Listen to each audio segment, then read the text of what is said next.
The birth of the computer industry in Japan is a bit unique compared to other countries, with huge influence from hobbyist spaces in its infancy. Electronics outlets and department store sections became dedicated computer stores. Dedicated computer stores became software companies. Freelance magazine contributors became editors of other, newer magazines, and then would move from that into becoming heads of large hardware initiatives. All through this, the work of the hobbyist space would evolve into a massive ecosystem of competing manufacturers and student groups, where experimentation in hardware and software would lead to ripples across the entire industry. At the University of Tokyo, two groups in particular would have a rivalry that would change Japan's computer industry landscape. From custom builds of kit PCs to software exhibited at festivals, from contracts with hardware and software companies and all the opportunities and drawbacks that brought with it, the actions of these clubs would give us notable titles that would raise the quality of software as a whole, in both the arcade and personal computer spaces. This is a story of two clubs of students, the University of Tokyo Microcomputer Club, whose work from both members and friends would form the basis of a lot of software, including arguably the first stealth game, as well as a series of games meant to match the Apple II that would raise the standard of software on the PC 6001, with incredibly talented personnel that would spread out across all sorts of facets of the technical industry, and of the second group, the Theoretical Science Group, whose work towards an arcade classic would change the Japanese arcade landscape, as well as how personal computer software and ports of arcades were distributed. Deep rivals, the call and response of these two groups trying to one-up the other's achievements would cause a great deal of innovation, and it starts for the both of them in that hobbyist space. TSG, the oldest of the clubs, would start in 1959. While initially focusing on electronics and more general scientific topics, they would start work in microcomputing in the 1970s, and would be the first club in their community to build their own, a custom-made computer dubbed Kumicom. But they wouldn't be the only club working on something like that. Another one, established in 1976, first as the Todai PC Club, and later the University of Tokyo Microcomputer Club, would take notice of the Kumicom and try to build one of their own. Smaller than TSG at this time by a considerable margin, they would build out and store a computer at the famous NEC Bit Inn, one of the earliest personal computing stores in Akihabara, famous for its training. This computer was called NACOM. While an impressive machine for the time, running the programming languages Lisp and Plan, it would not prove as durable as Kumicom, and would end up brought back to the club and failing out a year or so later. But the work the club did would continue to farm out into other, smaller kits. Expanding in membership, they would start to build other hobbyist computers under the same naming scheme, like Coronicom, Necom Papa, Doraicom, and many, many others. But one of the other reasons this club was of note was their ties to the publishing industry, which would allow them to gain exposure in some surprising places. In the absolute earliest days of Japanese computer magazines, what we would now know as periodicals like I/O, Micom Basic, and Login would sometimes start out either as parts of other magazines, or with a much broader spectrum of coverage. In 1976, I/O was the first of these, spun off from a radio enthusiast magazine. And very early in its run, the club, led by chairman Shinya Nakazama, would handle a newsletter-sized section of the magazine's early issues called Binary, that would go over computer concepts, hardware information, and all sorts of hardware and software tutorials in an engaging way. This column would prove incredibly popular, and would help I/O in an early and meteoric rise in circulation. It would also put eyes on the club and cause them and their projects to have much more exposure. The actions of both clubs would lead to the magazine Weekly Asahi taking notice. For years, the magazine had run a cultural commentary feature called Dekigontology, and this now would turn to looking at game design due to the massive success of Space Invaders and the subsequent boom of specialized businesses containing tons of invaders' machines called invader houses. As this fad began to wane, they would look for the next boom coming from arcade or computer gaming with this feature, subtitling it Looking for the Next Space Invaders. This feature would look at both UTMC and TSG. This didn't come out of nowhere, as TSG had already been featured on NHK television once before for their game Sparrow Swatter, which they had converted into a primitive light gun game.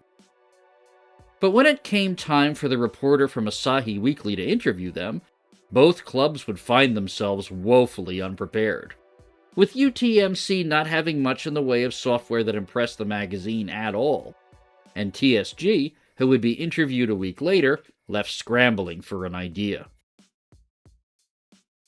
TSG would be quick to respond, with the chairman of the group, Tatsu Kawakami, calling a meeting of their members and brainstorming.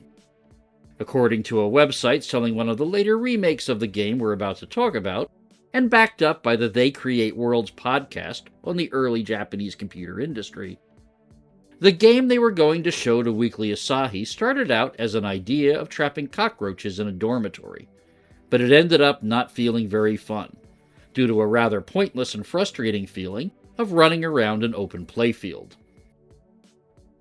Limiting the playfield turned out to be the trick, and the idea was developed to set the game in Japan's past, in Heian, an ancient city upon which the more modern city of Kyoto was built. Drawing inspiration from the popularity of the film Alien, and perhaps a little bit from the now waning invader boom, the idea was developed that a historical officer of the law would be dealing with a ground-level alien invasion in the streets of the city, and Heiankyo Alien was born.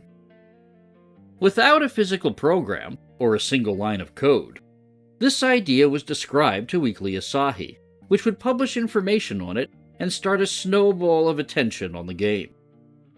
The first version of the game was actually incomplete, created on the Apple II.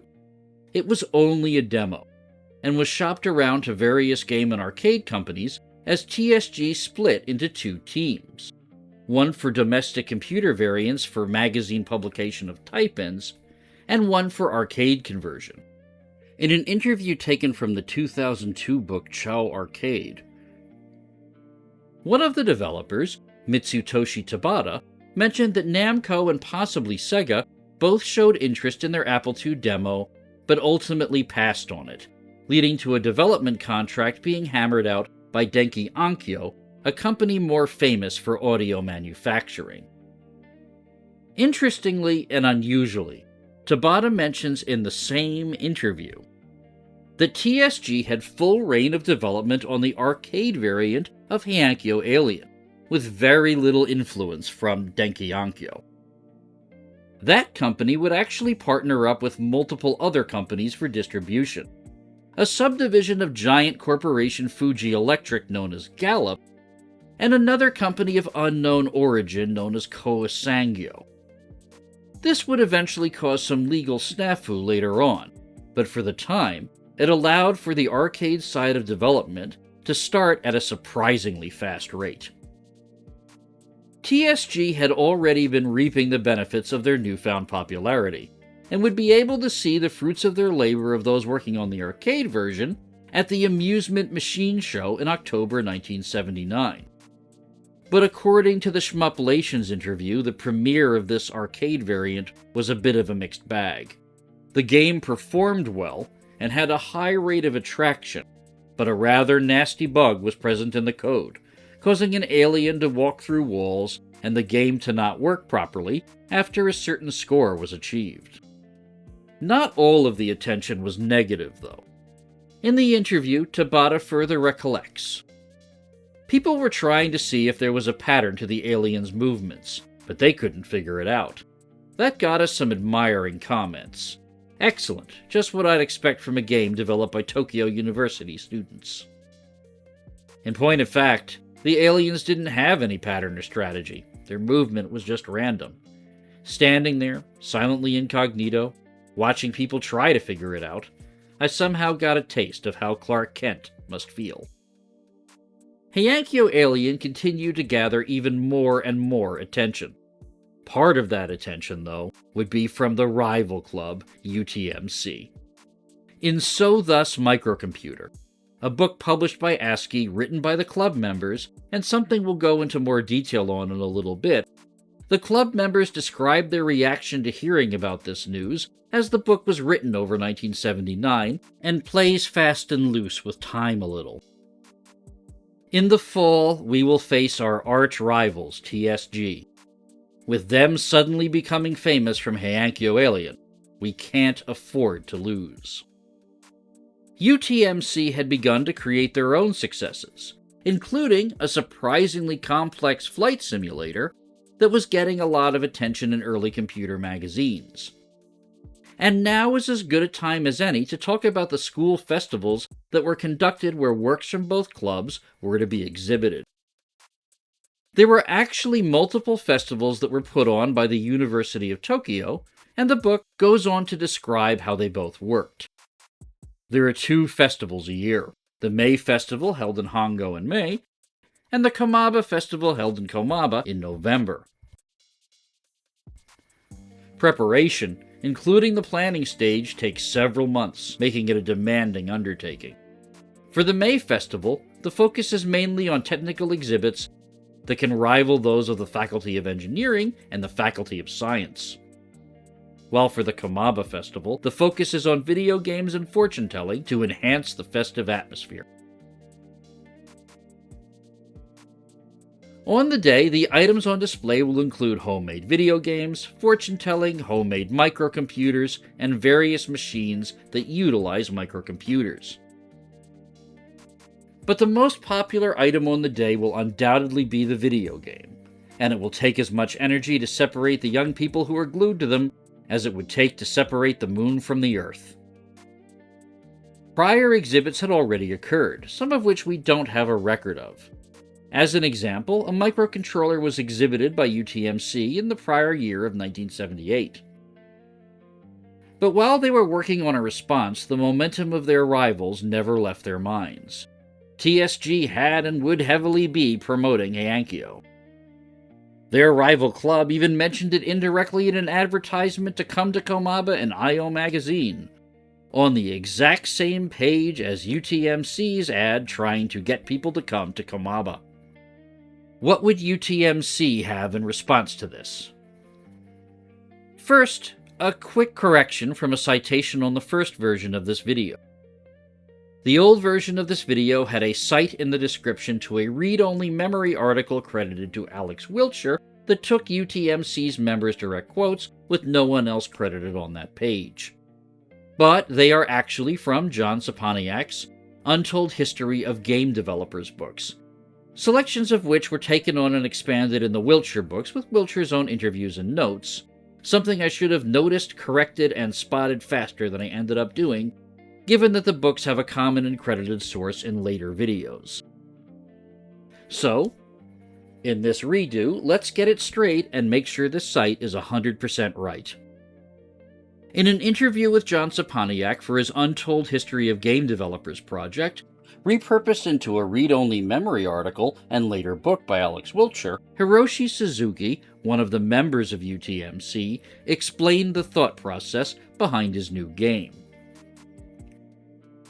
This was still a time when convenience stores were not yet all over the place, as they were still new to me. I remember there was a 7-Eleven near the university, and when I went there I noticed the shelves were stacked high and the walkways were narrow, making it difficult to see. I remember thinking to myself that there was a game in this somewhere. I thought it was the kind of layout that may entice a shoplifter. So that's really the reason why Manbiki Shonen's design came about. I don't have a terrible shoplifting history or anything. Thankfully, we know a lot about how Shoplifting Boy, or Manbiki Shonen, the game that would be presented by UTMC at Komaba would be designed.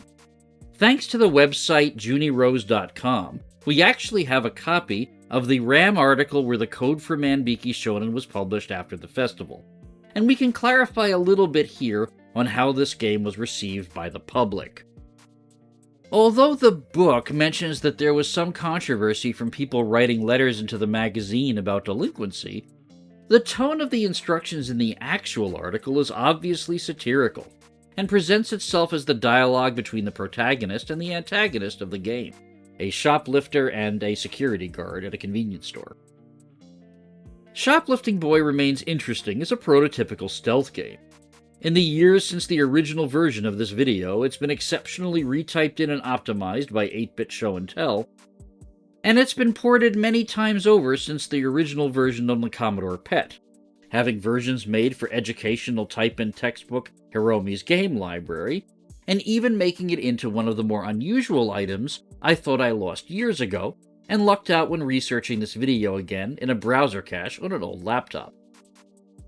A special Dojin magazine made around 2010 in tribute to the magazine Micom Basic that converted Manbiki Shonen to modern Windows, at least at that time, that being Windows XP, and was one of the first to go into a little bit of its history. Going back to TSG and Heiankyo Alien, though, while that was happening, work on the home computer versions of Heiankyo Alien would continue. While it has been commonly reported that the Apple II version was what was shown at the Komaba Festival, this is actually not true.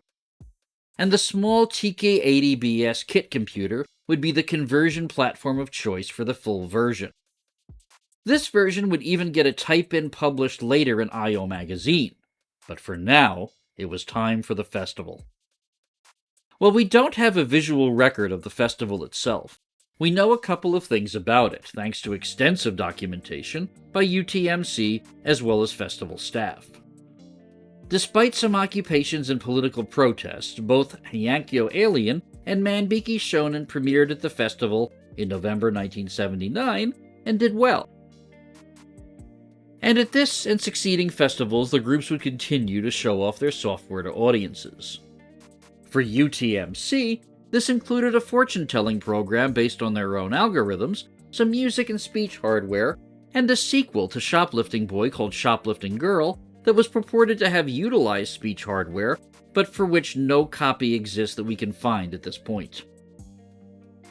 However, for TSG, the story of Heiankyo Alien still had a couple of twists left in it.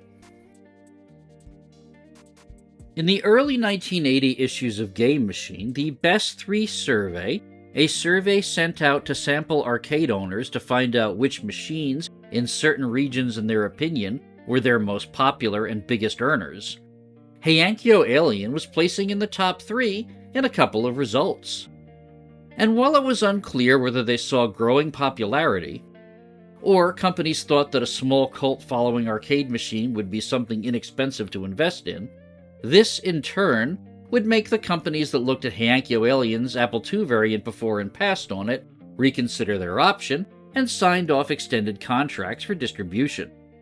Additionally, the mangaka who wrote Game Center Arashi, an extremely popular young boys manga that covered arcade machines, had found and become incredibly enamored with Heiankyo Alien and would feature it in a chapter of his manga and later in an animated adaptation of that chapter. In an interview with Game Center CX, he even told the host of that show that Heiankyo Alien was still his favorite game and sat down and played it in front of him.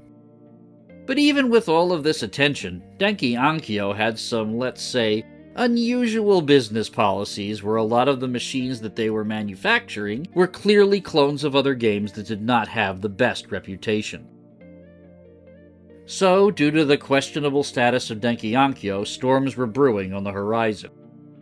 Due to Heiankyo Alien being a modification of Sega's arcade classic Head-On's PCB at the board level, it was rather easy to modify, and clones of Heiankyo Alien would become rampant, even with those manufacturing expansions from Logitech, Data East, Namco, and Nintendo. A rather threatening letter posted in the February 1980 issue of Game Machine didn't do really much to deter this despite prominent display of the copyright. Despite all of this, the other fork of Heiankyo Alien would continue work, with the now growing computer magazine industry,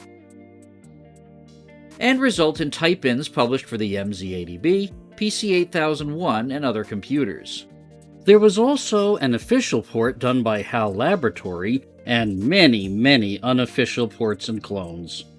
And while TSG would remain tight-lipped about the work they did after Heiankyo Alien, with only a record from that same Asahi weekly reporter who did the Dekigantology column, saying that they did contract work on games and ended up underpaid for it when he was trying to go over their possible activities during that time, we do know that their arcade development side of things would eventually lead to a falling out with Denki Onkyo specifically, when that company would list their next title, Dancing Queen, as second in their student-developed arcade series, as well as put that same credit on an elusive title called Neo Poseidon, also credited as Heiankyo Alien 2, in its ESCO trading variant.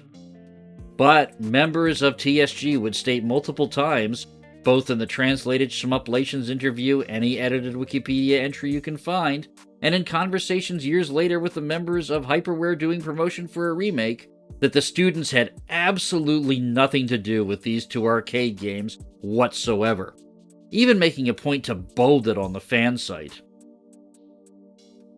Heiankyo Alien would even cross the ocean as the Sega Gremlin game Digger, developed in the United States by programmer Dave Evans, but there isn't much on the exact circumstances that led to that, or whether the game came directly from Heiankyo Alien's original or its many copied boards.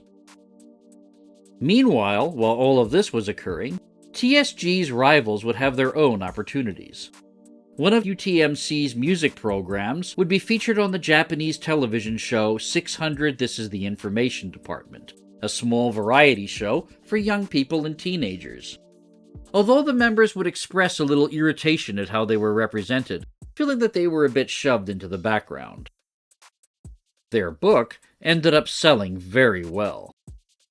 An excellent record of the situation. It provides a much greater insight into their thoughts at this time, now about 1981. Now obtained and scanned, you can check it yourself on archive.org. So thus Microcomputer is broken into 5 chapters. The first goes into the history of the club, as well as a little bit about TSG. The second, an overview of the current uses of home computing in Japan. The third, an extremely detailed basic tutorial, and the final 2 chapters are a look at contemporary stores in Akihabara, as well as the club's thoughts on the future of personal computing.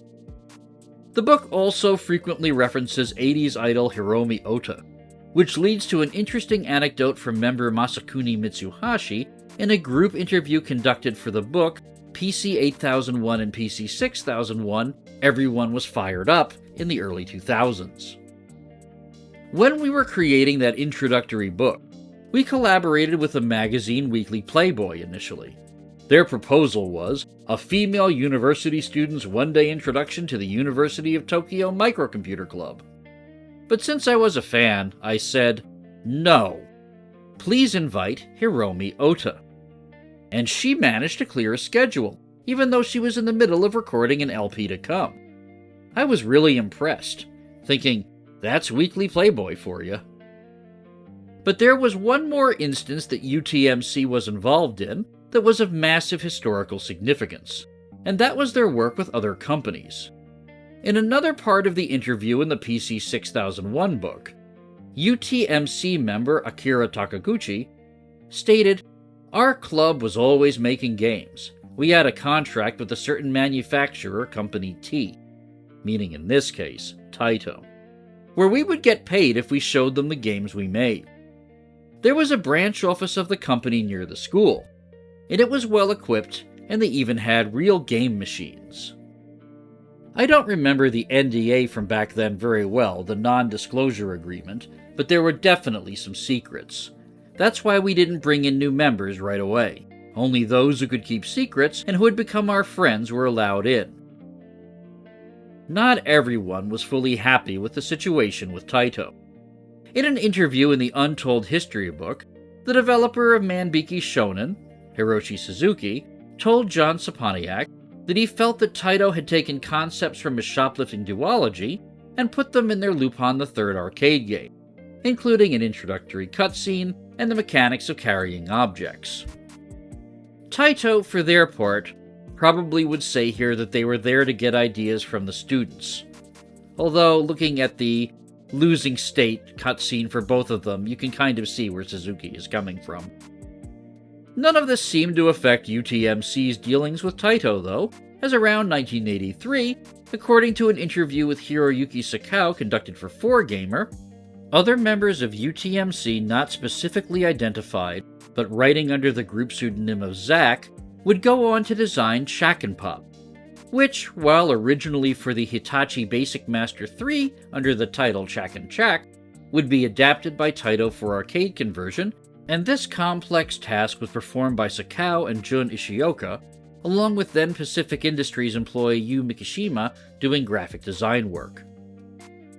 But UTMC did have some other sales, although they were not specifically games, and this was most likely their astrology program showed off at the Komaba Festival.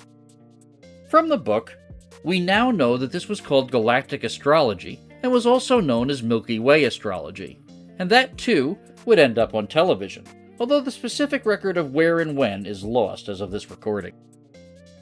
This particular program was iterated on over decades, although development seems to have stopped in the mid-2000s, as astrology brainchild and former UTMC member Hajime Matsuoka was trying to integrate elements of 70s biorhythm machines, more traditional astrology, and his own concepts talked about on So Thus Microcomputer, creating a new kind of holistic astrology known only to himself and iterated upon for decades. His last website from the early 2000s lists a simple output of his astrology program, and it's pages and pages long. But it appears the retail version of this was incomplete, and anything that can be way back from his site are more traditional, although complex astrology simulators for download. But it was UTMC's relationship with the publisher ASCII that would again be the most fundamental for gaming as a whole. As a staff member of ASCII, Mitsuhiro Masuda was frustrated with the quality of domestically developed games. According to multiple sources, the PC 6001 book, Morita Matsumoto's OLION Ultimania website, John Saponiak's version of Matthew Fisco's translation of said interview, and the They Create Worlds podcast, Matsuda believed that the games coming in from import that were made for the Apple II were vastly superior to domestically produced games, particularly for the PC 6001 computer.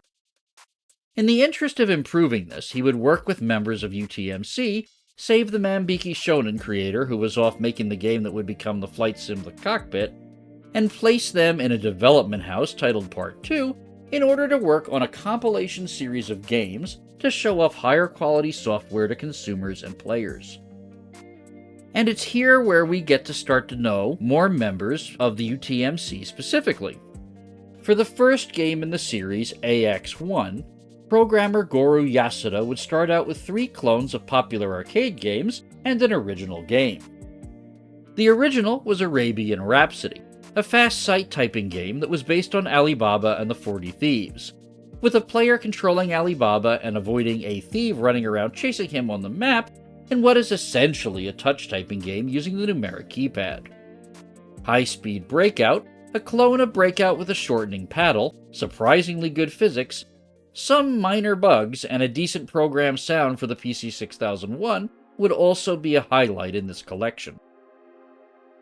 Another clone would be of the Snake predecessor and Lane Houck-designed arcade game Blockade, and a fourth and final game that was a clone of Simon, done by Masakuni Mitsuhashi in a single weekend, in addition to an Attract demo showing off all 4 titles.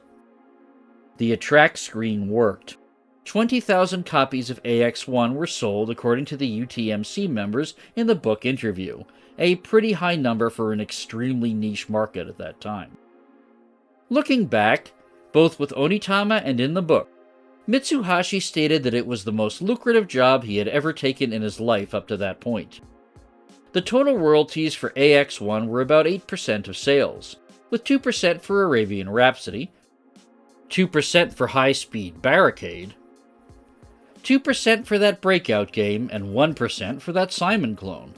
Since that totaled out to 7%, and exhausted from continuous binged work, Mitsuhashi would ask for the remaining percentage for the demo creation, raising his cut to 2%. He would go on to state that he made 2 million yen in 1981, and AX1 would release in April of 1982. But it was Mitsuhashi's work on the next game, AX2, that would have the most lasting legacy. Consisting of 4 games, Steel Alien by Junpei Ryutsu, Ken Fujisawa's In the Woods, Sugimoto's Dual Alien, and most importantly Mitsuhashi working under the pen name Hiromi Oba in a tribute to his idol, survival horror progenitor Nostromo.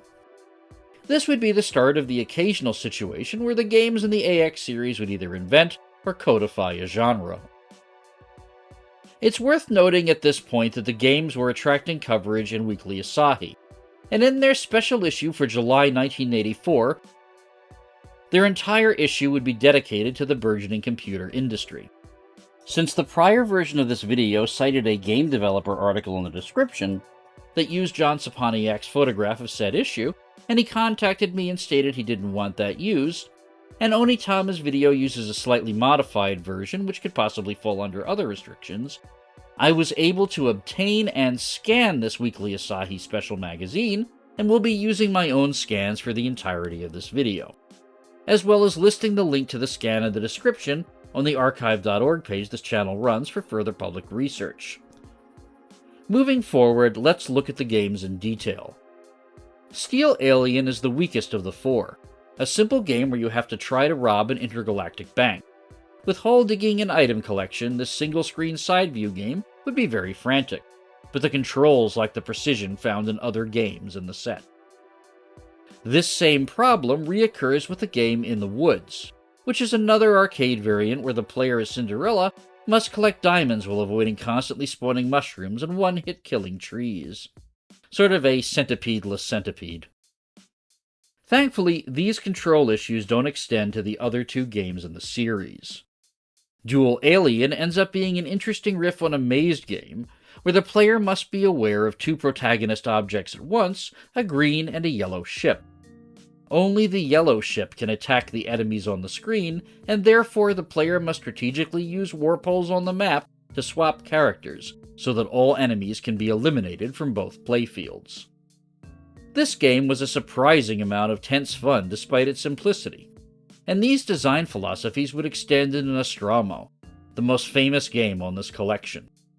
Nostromo's gameplay is simple, and works as a kind of early survival horror prototype.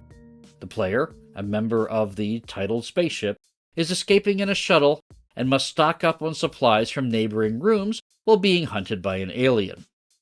Where it gets interesting is the little details in how this game plays. You have to drill through walls to even get through to the cargo, which requires 3 strikes against a wall with the alien hot on your tail. The alien will pace outside whatever room you're in, adding to the tension. Your inventory space is limited, requiring multiple trips.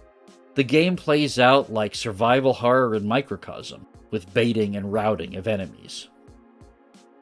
This is by far the strongest on the second set, even having a fun attract cutscene after you beat a certain number of levels, and bode well for the skilled games that Mitsuhashi would design for both AX and later in his life. The third entry in the software series would focus on more classic games, as well as some unique spins on arcade variants, with a nice single-player Othello game, as well as a simulation of video poker. 2 games have original concepts here, a game in which you have to dodge lasers to make enemies shoot each other, and a kind of invader game variant where you have to hit a target with limited ammunition. Unfortunately, this set, due to the Othello trademark, would be taken off the market and have to come out a year later, where other AX games had already surpassed it in quality. AX4 would start to increase quality again, although not at first. While it's interesting and larger than the previous programs, the game shut the box as a simple animated board game about dice rolling to eliminate a series of boxes on a board. either by picking their sum or combination of both individual die. And Car Race, while an interesting and simple variant of Monaco GP, it doesn't control very well, and acceleration is very difficult to read. But it's the other games on this set that end up making up for it. The game American Football, despite playing like someone was trying to recreate football from ancestral memory without knowing exactly how it worked, is a surprisingly robust sports game with running and passing plays that expands the classic Mattel handheld football game into a piece of software where the AI controls the defense on a two-team football game. While very limited, passing is fundamentally either a straight or a straight diagonal line, a little bit more advanced than the Intellivision football game, it remains fun and arcadey. Black Hole is also a highlight, a game which takes the Heiankyo Alien concept and inverts it by using multiple holes that the player can move around. Nevertheless, while still decent, it didn't feel like these initial volleys of the AX games were showing technical advancement graphically.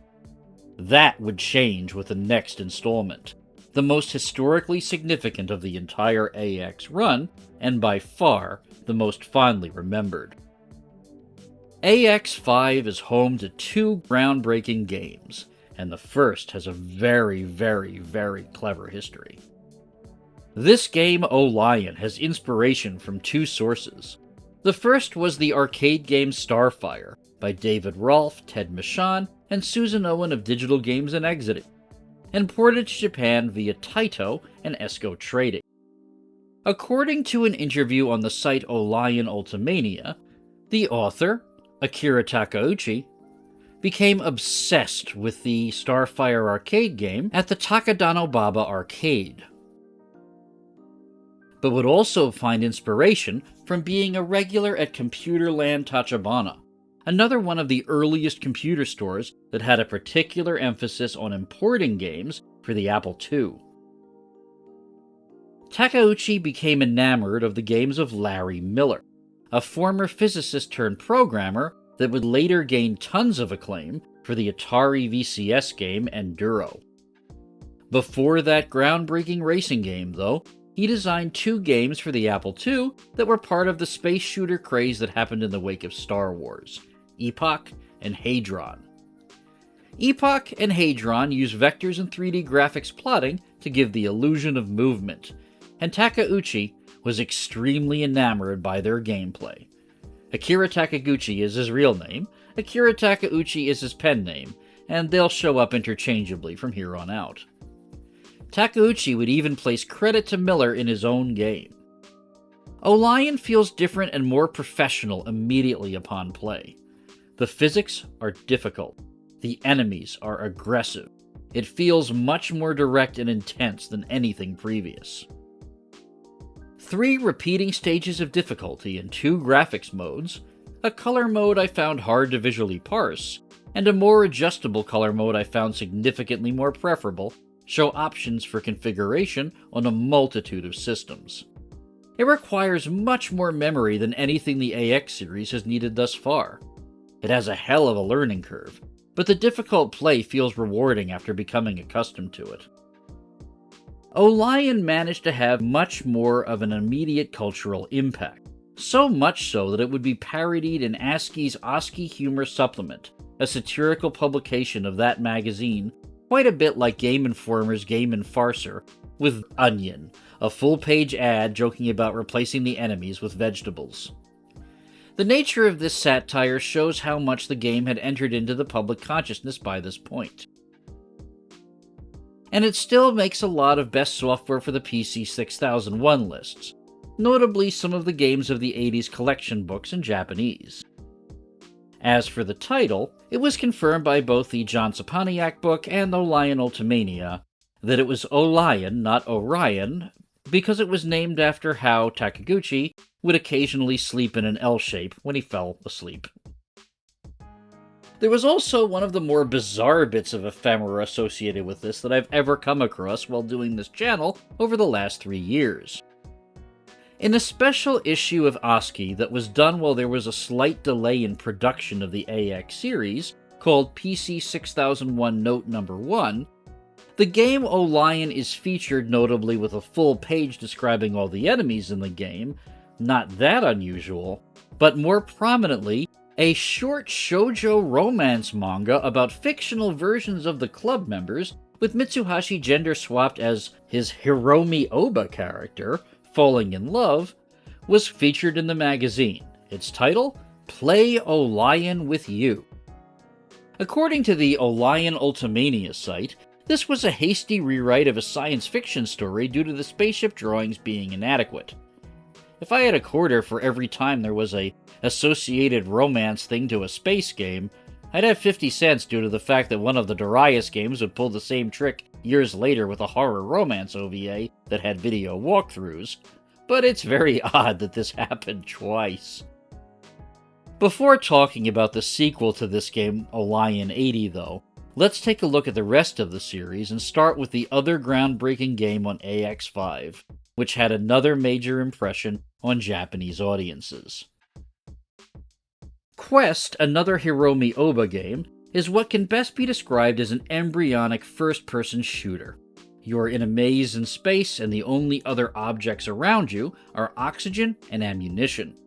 There is only one enemy, an invisible alien. You have to find and kill the alien in the maze, and then escape to the next level, while a disturbing metallic noise bangs away. There is a radar showing the location of everything, but it doesn't show the twisty walls of the maze, leading to a lot of tense moments where you can tell the alien is on the other side of the wall, but aren't sure if you can reach them, or they can reach you. For 1982, the smoothness of the motion here impressed me greatly. Done by alternately pulling out drawn images from pages in memory, constantly swapping them. Movement doesn't feel quite as smooth as a first-person shooter from years later, but it feels much faster and more interactive than any contemporary dungeon crawler, and the game is very tense, up until you actually shoot the alien, and it's revealed to be a little Pac-Man ghost sticking his tongue out at you. A pretty funny payoff to a rather white-knuckle game. AX5 was a massive step up for the series, and OLION's fanbase would stretch out for decades, with the game being available in Project Egg, as well as more modern ports existing for Windows. It remains UTMC's high watermark. But what was TSG doing around this time after that business with Heiankyo Alien and Heiankyo? While the results would be a couple of years later than the flood of 1982 releases that make up the AX series, one of the subjects that they would be plugging away at was early computer graphics. Working with the strict memory limitations of the more powerful PC-88 and PC-98 machines, and building on the research of Professor Tsuyoshi Yamamoto, whose book The Three-Dimensional Computer Graphics was a seminal early text, TSG member Kaoru Maeda and an unnamed senior would work on creating ray-traced imaging for NEC's machines, as well as making the render times much more sane, at one point being asked by their professor to increase loading speeds 10 times over. Attempting to make an animation of a dragon flying through the sky, it was completed and submitted to Pixel magazine, accompanied with various technical journal entries about the rendering phenomena encountered when trying to make the submission. A year later, a looping animation was created to tag onto existing research. From there, it was off and running, with multiple universities beginning similar research. Eventually, all of this would lead to events like Doga, a computer festival that focused on the SharpX 68000. But TSG's work was seminal in democratizing computer animation in Japan, at least to other universities. All of this was discussed by Maeda in a Twitter thread, and he even put his code up on GitHub for research purposes. Going back to 1982, the AX series would continue with 5 more entries. AX6 would introduce a couple of new things to the games. The first was speech, featured in the demo.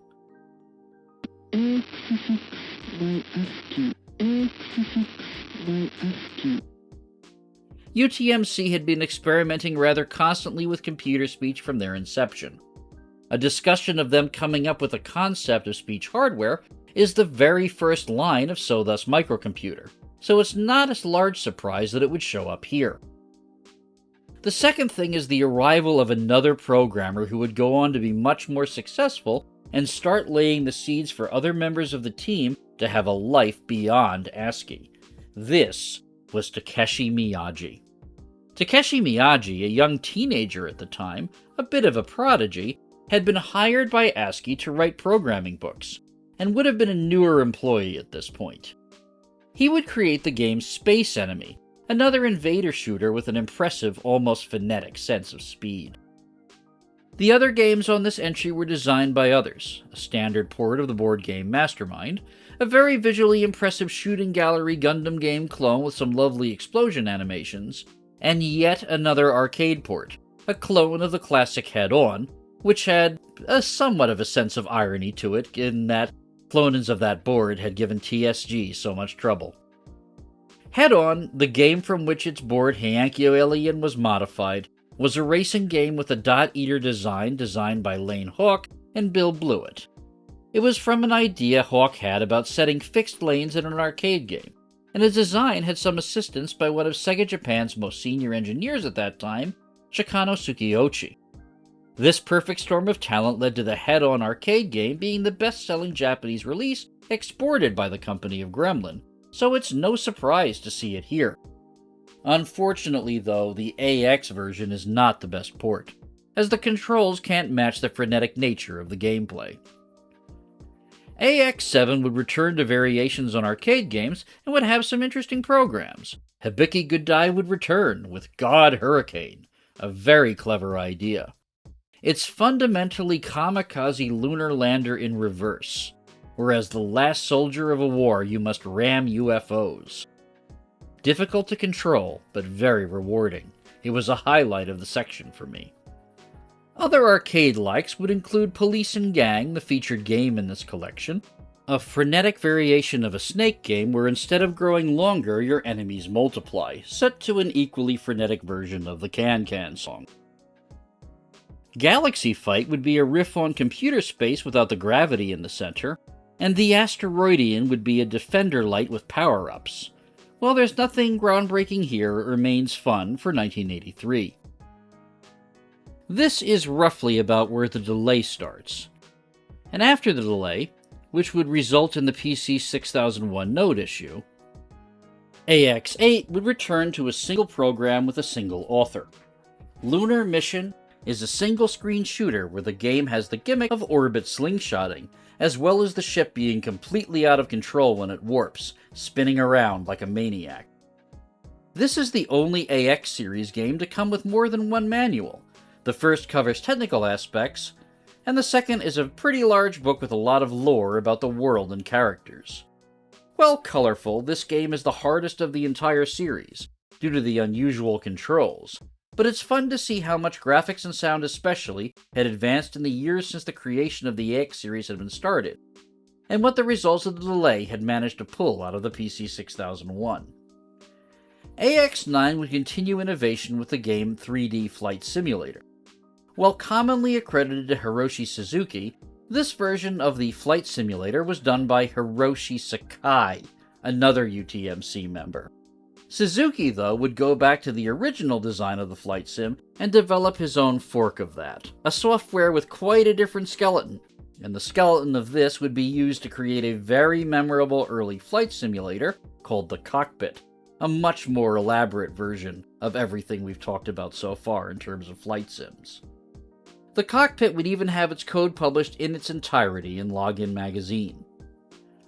Other games on AX9 included Blue Sky, a kind of shooting game in which the player controls two guns, one with only one axis on the ground and another more free one in the sky, and Bounder Robo, a unique take on a puzzle shooter in which the player, a rotating ball, must shoot and destroy all ricocheting spheres.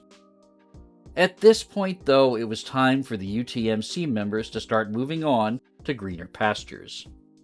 The rest of the team, despite having a generally comfortable time in House 2, a surprisingly luxurious residence for a bunch of game developers either in or straight out of school, with rent paid for by their book royalties and nearby catering, as well as triple bunk beds and other amenities, had also began to feel a bit dissatisfied. When asked about the reason for their discontent after the second half of the AX series had started, Takaguchi, Yasuda, and the other AX developers were talking about the fact that the other members of the House 2 UTMC team had been informed since around the time of AX5 that they would be moving to the MSX and that eventually the AX series would be taken out of their hands. When pressed in the book to answer this question more specifically, Goro Yasuda takes over the conversation and says that Yoichi Miyagi and Takeshi Miyagi had really brought up the idea of let's go independent and start our own company, creating a lot of tension, and that it was nerve-wracking to watch. Despite all this, most would eventually take the Miyagi brothers up on their offer. Takeshi Miyagi would go on to form Game Arts with his brother, and Masakuni Mitsuhashi would go along with them, eventually working on the game's Sylpheed and creating some astounding music tracks for it. And boy, did the AX really suffer for that. There would be another final release from other individuals and a few hangers-on, but it really doesn't have the same magic. While a shooting game called Outlaw was superior graphically and musically to what had come before, and a Roland on the Ropes riff called The Seven Bibles was pretty fun, Pop Hand and Rising, single-screen arcade games involving a crane game and a flying scroll respectively, felt off. However, these would not be the only developed titles in that house. There were some MSX titles that did end up being developed from House 2. Some were creations by the UTMC team that were planned for the AX series, but never made it in that form. The games Pairs and Rotors were released as two standalone puzzle titles for the MSX, eventually getting a type-in for the first game Pairs, and a very late mail-order release for both titles through ASCII Magazine. These two puzzle games were eventually combined into a Famicom port that somehow gained the Sanrio license. Elsewhere, Star Command Epsilon, intended for AX8, originally planned to be a Star Trek game but unable to clear the licensing, ended up on that same PC 6001 note mini magazine that the OLION shoujo manga would end up in. Ironically enough, so would a version of Biorhythm, one of the components of Galaxy Astrology. Additionally, there would be two publications for this software, a straight-up cassette tape packaging and a much cheaper type-in book, the cheaper book having the manga and the OLION enemy article as an incitement to buy it anyway at only 400 yen. A simultaneously developed series for the PC 8001, called AY, done by different people as the AX series for its first entry, didn't sell as well as the originals. In fact, AY1 was a bit of a disaster. That first entry contains 7 games, and well fine, they do seem a bit behind compared to their contemporaries. In AY1, Fortress Solomon, the highlighter, is a simple, frantic, 9-directional shooter. Magic War is a variant on Snake games, where the object is to get to the opposite side of the screen, but there is so much scatter on the screen, it's almost impossible to complete.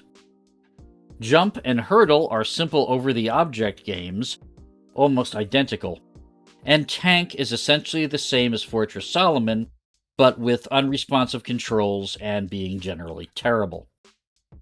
Crazy Stone, a simple game about a careening ball, fares better, and Time Bomb is a frantic but very, very simple pass-the-bomb-around key-bashing game. Something like you'd see in a Mario Party minigame is inoffensive, but unfortunately this collection is far inferior to the other ones, and caused this series to stumble right out of the gate, which it never really recovered from. Before the game series would stop, though, they would go back to their most popular well one last time. For AY2, they would return to the OLION series with the game OLION 80. Still programmed by Takaguchi under his Takeuchi pseudonym, he had decided to stay at ASCII despite his friends now working for Game Arts. It maintains the original gameplay with some improvements in accessibility. There are now stabilizer keys to prevent the ship from getting too far out of control, and adjustable reversibility on the X and Y axes. It's also a lot smoother than the PC 6001 original, and even came with a Starship editor that would be unlocked after beating the game. Additionally, new enemies were designed, including an eggplant-shaped alien as a nod to the Onion parody in ASCII. But even going back to this classic didn't help, and the AY series would cease here.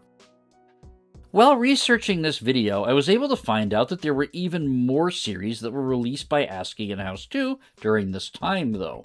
And with the help of archivist and restorer B. Sittler, we can look at a couple that I don't think have been shown anywhere else. 2 strategy war games would be released under the SX label, with the first covering the Yom Kippur War and the second covering Patton vs. Rommel, and they are both worth looking at here. SX1, designed by Takeshi Miyagi in the tail end of 1983, before he would leave for Game Arts and try to take as many people with him as possible, is a highly accessible strategy game with simple controls and a fast pace. Its easy to understand objectives and die roll systems make it much more accessible than the contemporary CSK titles that tried to convert Avalon Hill board games, and it even had a second scenario based on the Suez Canal Offensive that was much more difficult for strategy game veterans. SX2 is remarkably similar and retained the system for a World War II desert scenario. There is also the TX series, an extremely useful utility to supplement typing in coded BASIC, with tons of functionality tools, like searching and step debugging. And there was even a basic paint program made under the GX label. That paint program was what was used in that PC 6001 Note mini issue to design that OLION romance manga. Takaguchi would move on to MSX games by that point, and we can actually credit John Saponiak for figuring out what those games were doing his interview series. They were Iligus Episode 1 Theseus and Iligus Episode 4. Iligus Episode 4 is a variant on Quest with a day-night cycle, and Iligus Episode 1 Theseus is sort of a variant on the side-scrolling stages of the arcade game Major Havoc. Theseus would actually make it to Europe, and it would have a sequel published as a pure type-in the February 1985 issue of Login. Credit to MP83 on Blue Sky for his discovery of this rare title. Takaguchi would move into non-game technical work after this, but would eventually end up becoming involved in the founding of long-lasting Japanese internet service provider Asahi.net. But what of TSG during this time? Now, what about the second half of the 1980s?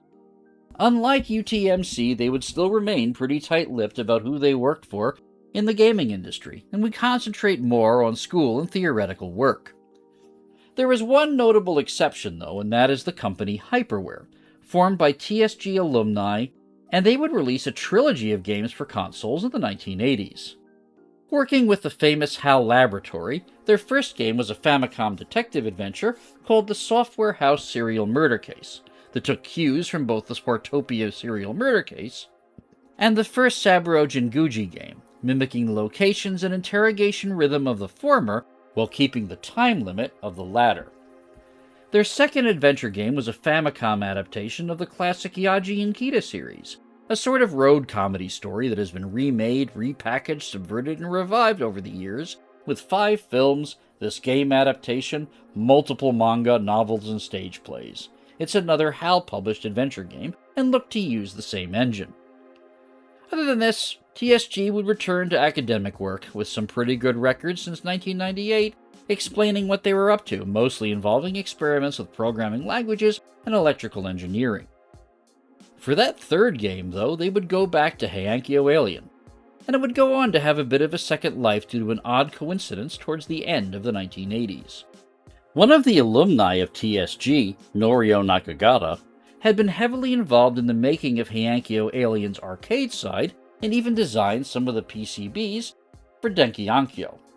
After that company's collapse, there was a rights transfer to a company called Murata Manufacturing, and eventually to Arima Takashige, who happened to be another member of TSG. According to new research, though, thanks to Tweakbot on Gaming Alexandria for this wasn't exactly a smooth process, as there was an attempt to retain Heiankyo Alien trademark that was filed by Gallup, that subdivision of Fuji Electronics beforehand. This was found to be not binding, and the end result of all of this was the opportunity for Meldac Nakagata's company at that time, to remake Heiankyo Alien for the Game Boy. This is a fun game and a childhood favorite of mine, with an absolutely exceptional soundtrack by Nakagata and Takane Okubo, which even has variants if you put in a Game Boy link cable. And it contains both the original classic and a graphical update that plays a bit punchier.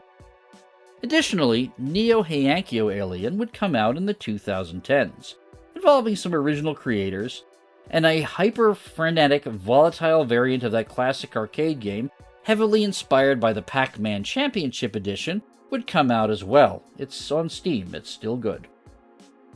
In the end, did these clubs accomplish what they set out to do? Yes, but not in the way they originally intended.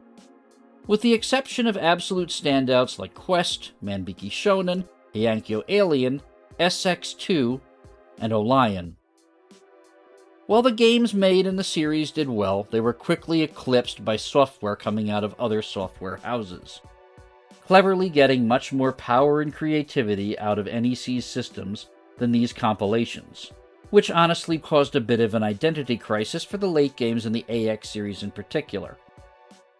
But the people they employed, the talent that they utilized, went on to be key trailblazers in the Japanese computer and gaming industries. Masakuni Mitsuhashi went out to compose and design for Game Arts, the company founded by Takeshi Miyaji and his brother Yoichi. Takeshi Miyaji himself would become a bit of a legend, designing multiple classics, including Grandia, before his untimely early death in 2004. Hiroshi Suzuki would go on to design the flight simulator Cockpit before exiting the industry, although he would occasionally come back in for work on Neo Thexter and other games. ASCII would become a titan of computer publishing, with many issues still out to this day, not to mention their other expansions into media. And as for TSG, before his work at Meldac, Nakagata would go on to work for Namco, working on Genpei Tumiden and many other games. And that's just a small sample of the huge number of talented individuals that have come out of these clubs.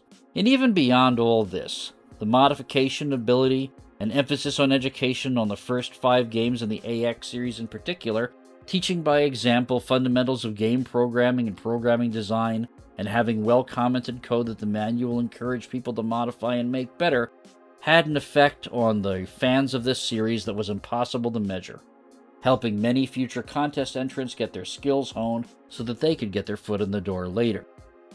While they may have not ended up as boutique labels or given the clubs the proper attribution or recompense in some cases, these events did nurture and provide one essential and impossible to replace or replicate thing: pure human ingenuity and talent. And as for the clubs, they continue much as they have over 40 years ago, with the Komaba Festival still occurring, and each club setting up and advertising their exhibits, as well as talking about the concepts for their games and software. The spirit of innovation that came from these groups never really changed, and continues to act as a training ground for individuals that may change the way we think about computers and gaming in the future. See you next time. Thanks for watching. This was a tough one, as you can probably tell, as my first video had horrific attribution, which frankly made people upset. For that, I sincerely apologize. The citations in the description weren't enough to cover the extent of others' efforts, and I tried to rectify this here as best I could, as well as widen my net to everyone I knew that was covering this topic. John Stepaniak's books, which recently came out with a 5th volume, are available here for purchase. Onitama continues his fascinating OnionSoft broadcasting system and remains a premier educator on arcade cabinets and author of multiple books. In order to avoid issues in photographic attribution, all photos with the exception of the weekly Playboy Hiromi Oda appearance here have been sourced from direct scans by myself. These scans are posted and published for research purposes. Other sources include Shmuplations, the PC 6000 and PC 8000 books scanned by Dechibe, and the earliest issues of I.O., scanned by Taihen. Special thanks to the members of Gaming Alexandria for their help out on this one, especially B. Sittler for digging up some very rare copies of the AX series, as well as helping me get them to work, in ways that they were originally intended to do, and Tweakbot for giving me a wealth of information on the arcade version of Heiankyo Alien. And an additional special thanks to Ethan Johnson for helping me out on some of the more complex things related to Head-On. I hope I was able to do that justice. Some arcade flyer scans were provided upon request by Flyercade. Please contact the site admin for more information about that.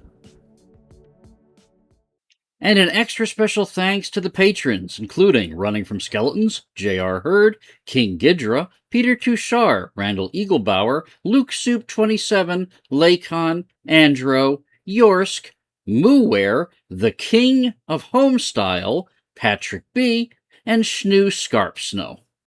As always, being a member of the Patreon allows you access to certain bonuses. On the middle tier, that'll be Q&As, in which you can ask me a question related to anything that was covered in the videos, and I will research it for you, and there'll be a short segment of a video about it.